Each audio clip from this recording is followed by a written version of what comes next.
as a way to thank our students for volunteering to actually be a part of this. They were chosen by the professors, but they're not being paid. They're doing this voluntarily. Some have taken speech last semester, some are currently taking speech, and we want to honor them in a special way. So our very first speaker will be Stephen, let's try to do this, Stephen Lumsdane, and his professor is Laura Smith, and he will be speaking on Social Security. So we have got a medal for him as well as a certificate that he can use for his portfolio.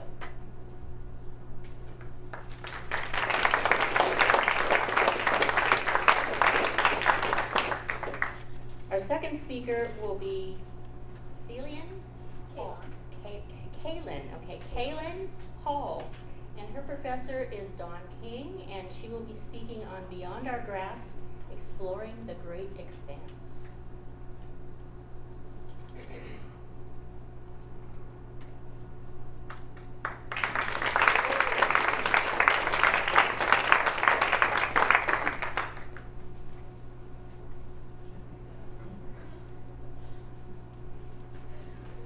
Our third speaker is Savannah Pope, and she will be talking on eliminating the R word, and I am her professor.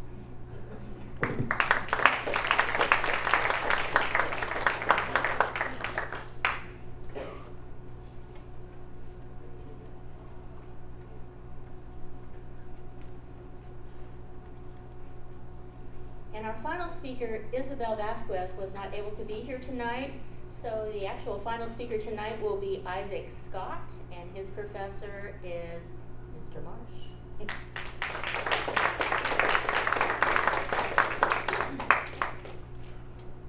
So with that, we'll all take our seats except for our first speaker, who will take over.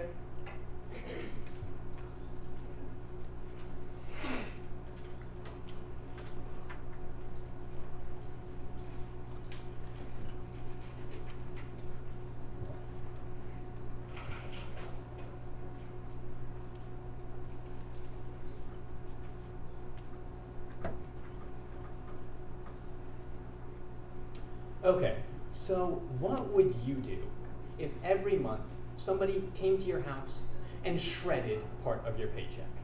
It'd be pretty outrageous, wouldn't it? Well, that is what the Social Security program that the United States has now is doing. It takes 12% of your pay, and it is unlikely that many of us will ever see that money again, according to a 2008 news article by Capitalist. Now, I'm here today to convince you that Social Security must be amended. Now, everyone here pays or has paid for Social Security, so it is obviously of a lot of interest to all of us, and that's why I chose to speak about it. In addition, I love economics, and Social Security is a major part of the United States economy. Now, today I will be showing you why Social Security needs to be amended, how it should be amended, and the benefits of changing it. Now, Social Security is in dire need of a reboot for many, many different reasons. It's something we all pay for, and yet it is deeply in debt and very, very inefficient. Now, the first reason why Social Security must be amended is because it is set up like a Ponzi scheme. Sorry. Forgot all about my PowerPoint here.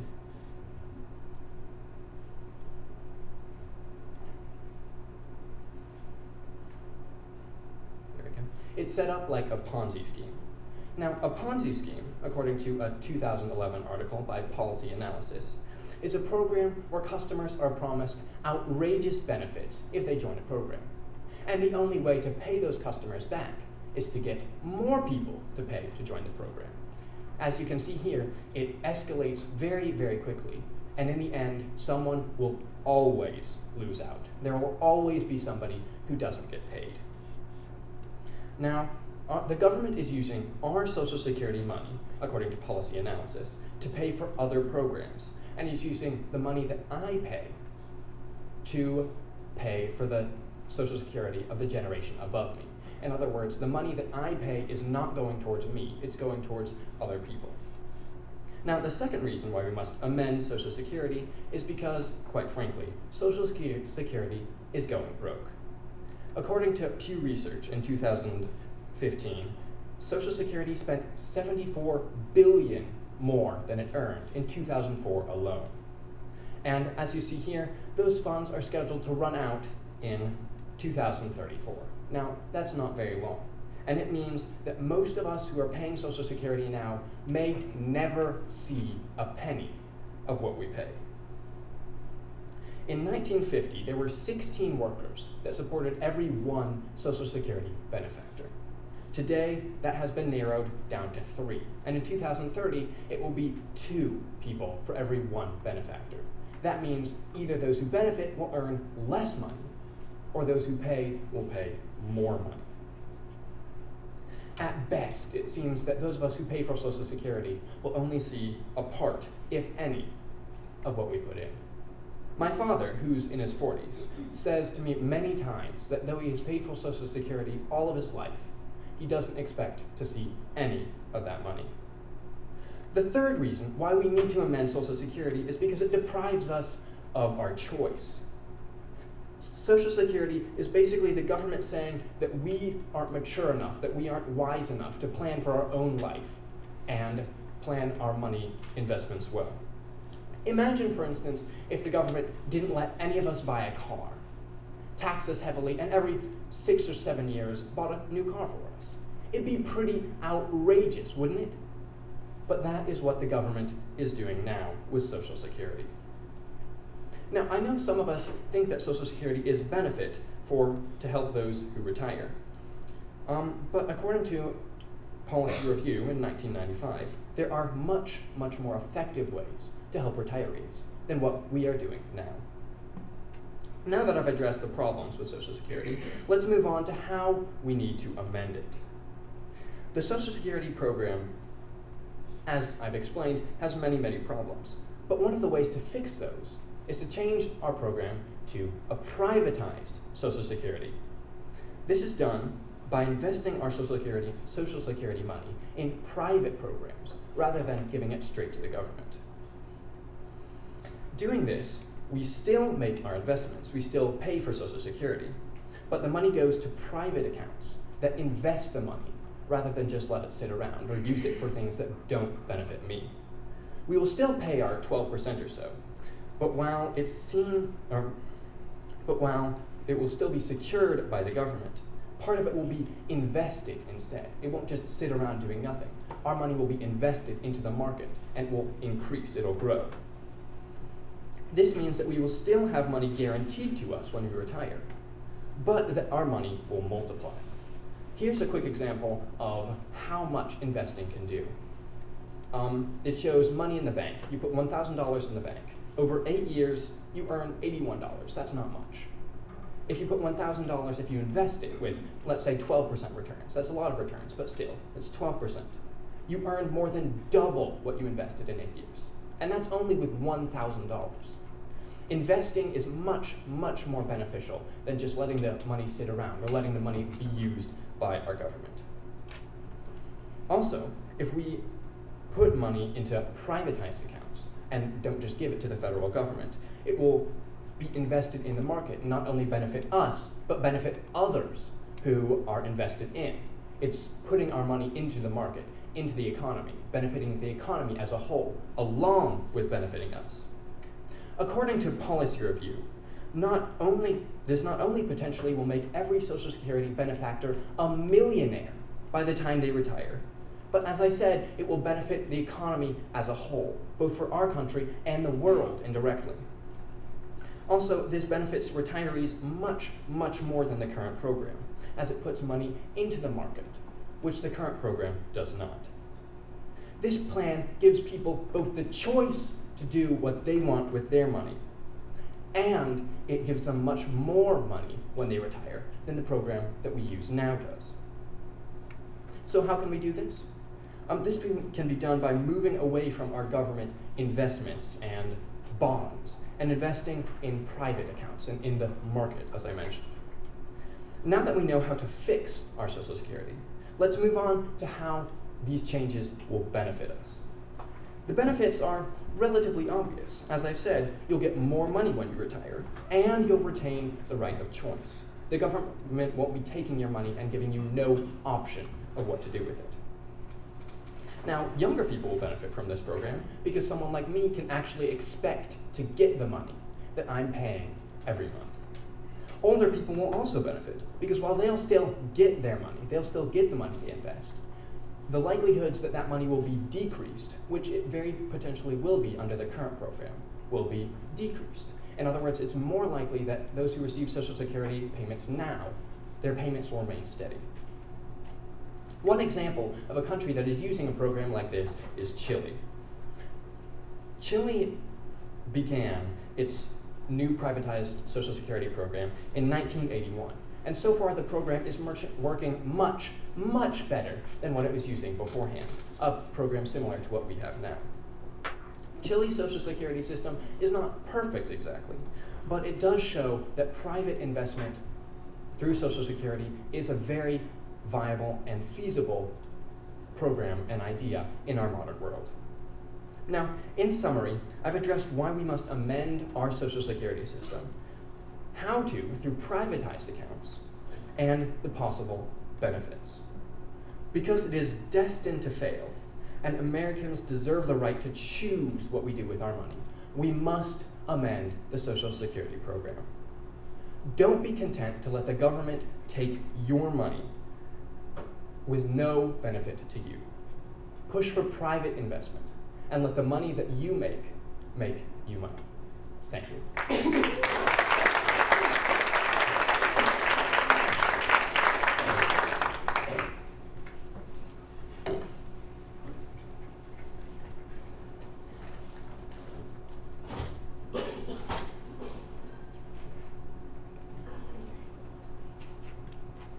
See, awesome, this one works. Have you ever wanted to travel? Read an article in your history book about the Great Wall of China, or watch a Doctor Who episode or a Sherlock Holmes episode and thought, I want to see where that was filmed. I want to see where that picture was taken. And then life caught up to you, and you remembered that you're just a college student, and that you have no money. So you decided that was a dream you can never realize, that you can never actually touch the globe.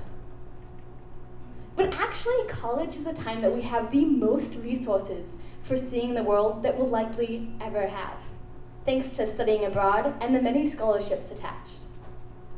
Studying abroad is a unique concept because it combines furthering our education and getting closer to that dream career with seeing the globe and immersing ourselves into other customs and foreign ideas.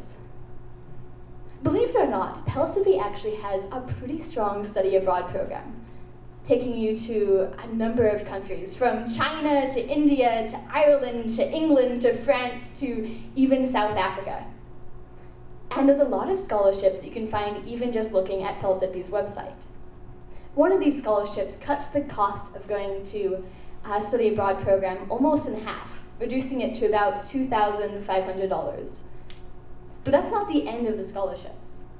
Digging further into the PSCC website, you'll find the Gilman Scholarship, which is awarded to about 3,000 students across the US and gives them up to $5,000 in scholarship money to see the world.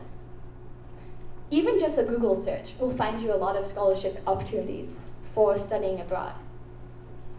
I searched and found studyabroad.com with a huge list of scholarships. One of these was from the CPR Certification Institute, which will give medical students $2,000 to see the world. Another was from a hotel site, awarding a room for travel award, which was $1,000 for students. These organizations believe in the power of seeing the world. And I do too, because I've had the experience myself. For instance, when I was 6, my family decided to take a 6-month adventure to Costa Rica when my dad came back from Iraq. For the first 3 months, we stayed on a remote island in the middle of nowhere, surrounded by fresh pineapple and coconuts, papaya, and banana trees, along with a lot of local wildlife.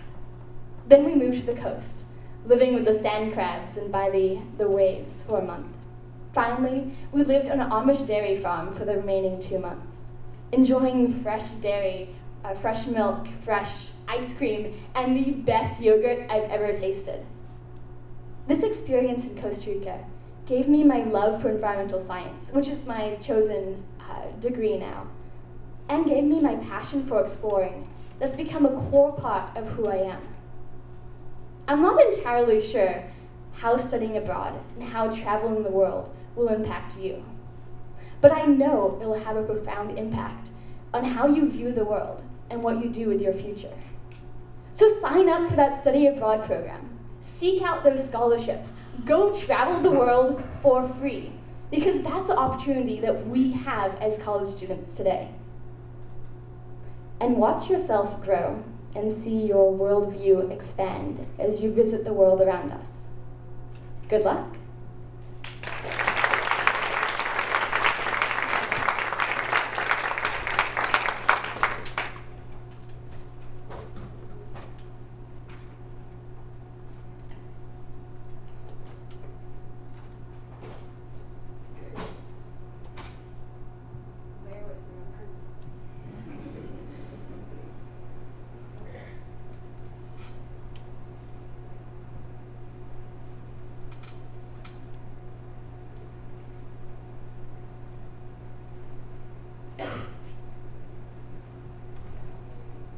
Good evening.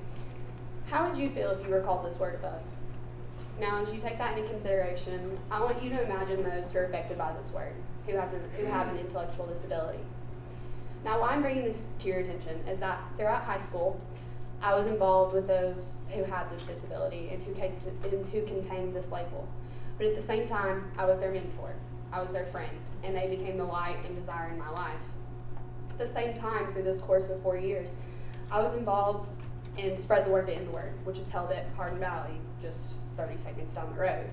And they had held Spread the Word to End the Word, which is a campaign, and it migrated to local high schools across Knox County. Now, in addition to that, some of us might believe that this word can be used in several ways that cannot be considered hurtful. However, no matter which way you use this word, the definition still remains the same. Now, the R word is often used as offensive and very hurtful within our society. However, I believe that this word should be eliminated from our vocabulary, and we should change our words to be uplifting and with spirit. Now, today I'll be discussing with you problems of using this word. Secondly, proposed solutions of eliminating this word from our vocabulary, and the effects of what positive words can do. So to begin, Merriam-Webster.com defines this word as often offensive, a person held to resemble a retarded person in behavior.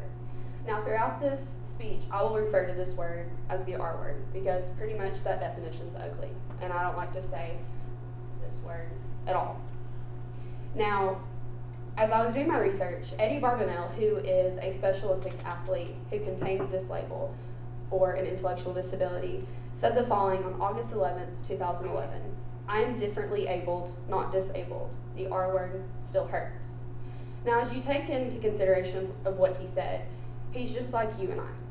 He can do everything that we can do. He's an athlete, for crying out loud. That's pretty awesome to me. But at the same time, this word is used to define him, and that's not fair. Now, Eddie had also said that campaigns are being used across the world to start a change and plant a seed and hopefully get rid of this word.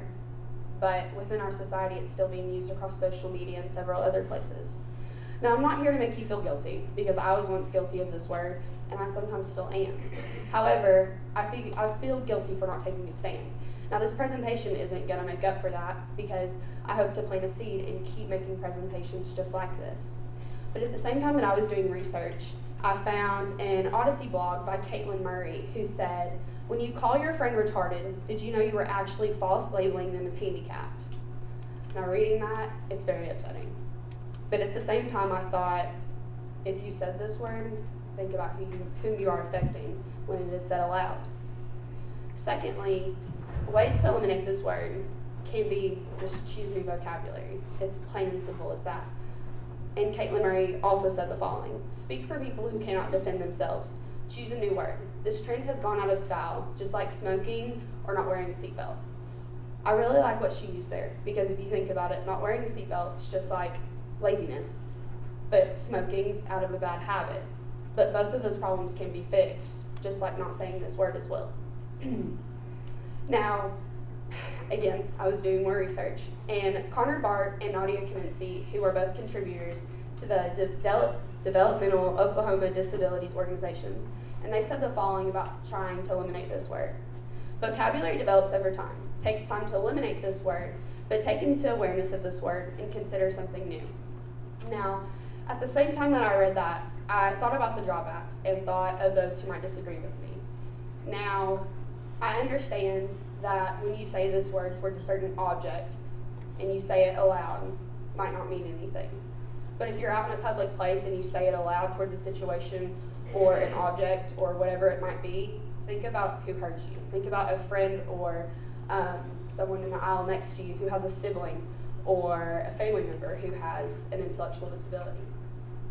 Now, also, another way of eliminating this word is to join Spread the Word to End the Word, which is an organization, and it's also a pledge to no longer say this word, but to also create a change and plant a seed and start a chain reaction.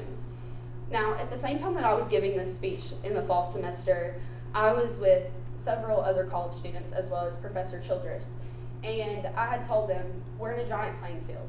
We're with thousands of other students, but we're all adults, and I think that's pretty cool that we can all take charge. We can all kind of stand up for one another, especially those with intellectual disabilities, if we hear this word. Now, lastly, the ways of going about this and what positive effects can do is that you can plant a seed within your class, within Target, within whatever aisle you're in at the grocery store and you hear this word. You can just say, hey, choose a new word.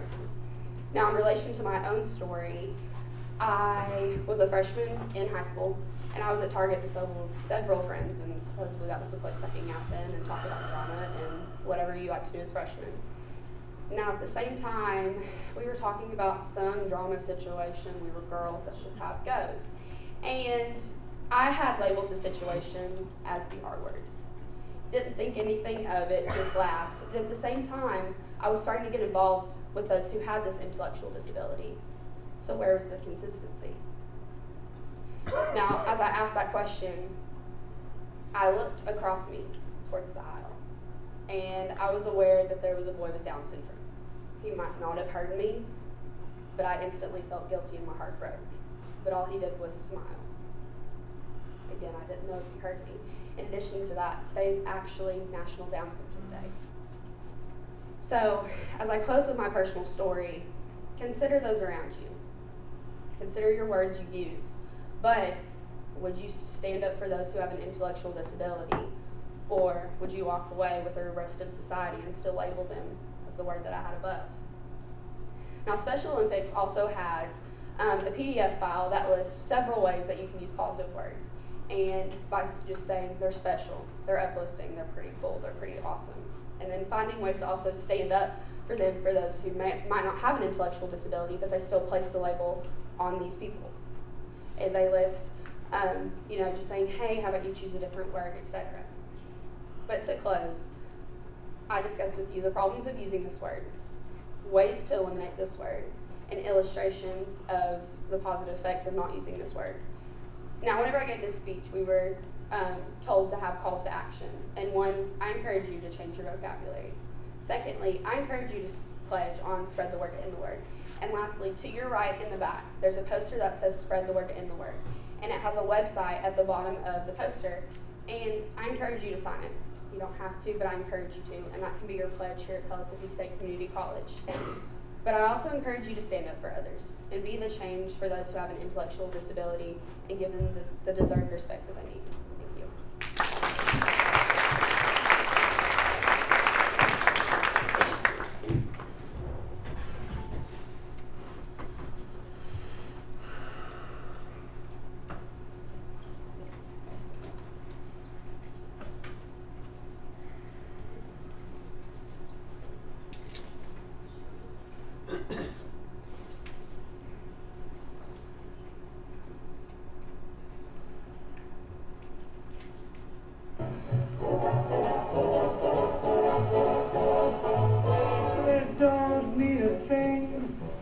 gotta do his thing.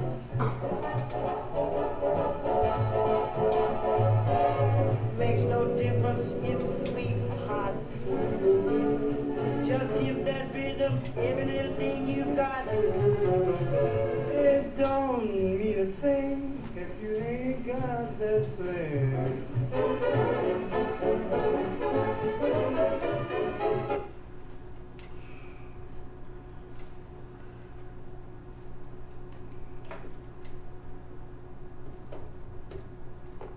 The 1920s was a time of revamping a nation, rethinking culture, and redefining jazz. The video we just watched was part of a composition by a man named Duke Ellington. We'll talk more about him later. On your way here to Mississippi tonight, I bet you didn't know you were going to take a trip. But today we're all going to go back to the 1920s and witness for ourselves what happened. Through research and multiple presentations, I'm certified to be your guide on this trip. As we witness the 1920s, I want you to notice three things. First, how it all started. Second, who had a hand in it happening. And third, why it all ended. In the beginning was war. Now, don't worry, it gets better. We're here in the year 1914, and World War I is broken out. We all live in New York City, and according to the History.com staff, many plant workers working in the factories left to go fight in the war. Now, this left obviously many open jobs in those factories, so seeing this, many African American families living in the South saw this as an opportunity to get to a better life and off the farm. So they moved to big cities like Chicago, Detroit, and our great city, New York. For the first time in history, more people were living in cities than on farms. Now, the year 1920 is when we really started to see a change. According to the Modern World History Association, this was the time of a consumer boom.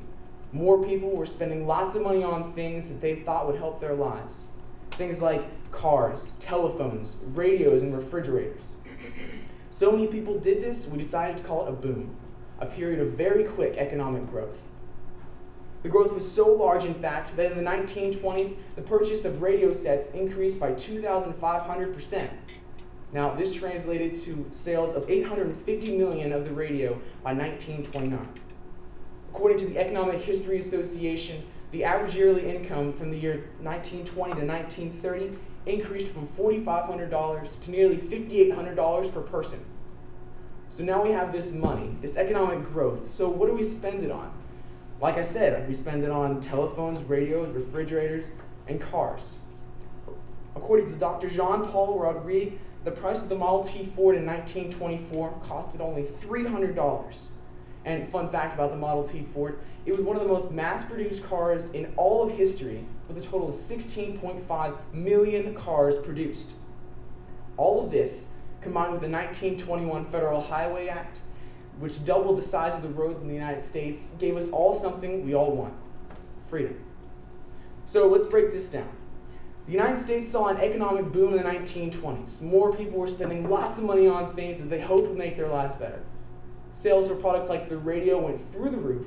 The Model T Ford cost only $300, and by the end of the 1920s, there were over 23 million cars on the new roads the government was building. So now we have money, we have roads, and we have cars to go on these new roads the government is building, but where are we going? To get to our next stop, we all pile into my car. Yes, all of us, don't worry, we'll fit. I was homeschooled, so our family vehicle is actually a school bus. So we're on our way to Harlem, a small neighborhood in New York. Now, Harlem was the epicenter for the jazz movement. Works produced in Harlem appealed to not only black audiences, but also crossed over to white audiences as well, which in that time frame was completely unheard of. The 1920s in Harlem was called the Harlem Renaissance. Now, off to our left, where we're driving down the road, we see the Cotton Club, one of the most high-end, sophisticated, segregated clubs in Harlem. Yes, segregated. Despite hiring many talented African-American artists, the club still denied entry to all African-American patrons. Ashley Kahn wrote for the Jazz Times saying, "It opened in 1920 as Club Deluxe, but by the height of the decade was known for presenting only the best talent of the day. People like Louis Armstrong, Bill Robinson, Ethel Waters, the Nicholas Brothers. But in late 1927, the club's level of sophistication was raised even higher when it booked Duke Ellington's 11-piece orchestra for a 4-year run. According to W.W. Norton, Duke Ellington was born in Washington, D.C. to a middle-class family. As a child, Ellington was awarded a painting scholarship to the Pratt Institute, but lucky for all of us jazz lovers, Ellington decided to study the stride pianists and wrote his first composition at the age of 14 years old. After that, he started his own 5-piece band in Washington. Then in 1923, he moved to New York to join the Harlem scene. Unfortunately, as all good things do, the Roaring Twenties and the Harlem Renaissance came to an end. In 1929, we saw the stock market crash, and our country fell into the Great Depression. But not before the Harlem Renaissance and people like Duke Ellington blazed the trail for the next generation. The Roaring Twenties and the Harlem Renaissance was a rebirth of music and a start of a new view of culture. In addition, it shaped so much of our thinking today, not only about music, but also on issues like equality. So now, we're back home, in 2017 at Pellissippi State Community College. This short trip that we took back to the 1920s to see why it happened, who had a hand in it happening, and how it all came crashing down is just a small amount of education that time has to offer. My name is Isaac. I've been your guide this evening.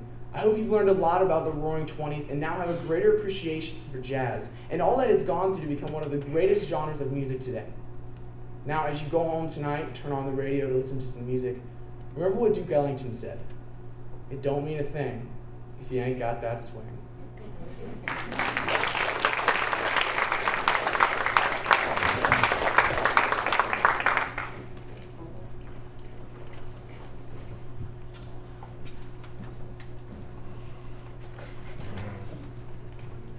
Weren't you all just blown away at these students?